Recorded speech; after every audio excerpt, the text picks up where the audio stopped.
Does it mean that it's more difficult to influence a person if he keeps his thoughts in purity? Yes, absolutely. When faced with various religions, it is very difficult to influence Muslims. They are in a constant connection with the egregore.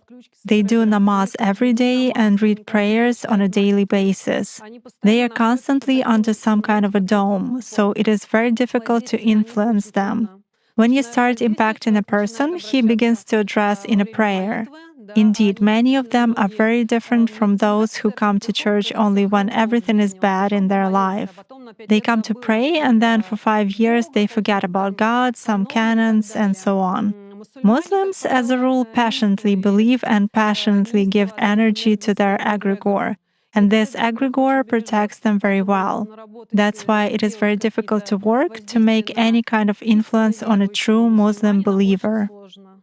Is this some kind of a good egregore? Well, for them, yes. This egregore is good for adepts who contribute good energy to it. How do you sense it? For instance, you have found an energy trace of such person. What's next? Do you try to drag him somehow to visualize this threat and you fail? Or how do you do that? It disappears. I cannot get a grip on it. I focus on it, but something immediately knocks me out of the flow, just like that. Or I visualize a person in front of me clearly and can affect him even at a mental level, but some image is not created in my mind at all. I even look at a photo, reproduce an image, but it vanishes from my mind.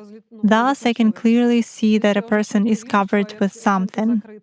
Does this only work with Muslims? It does for me.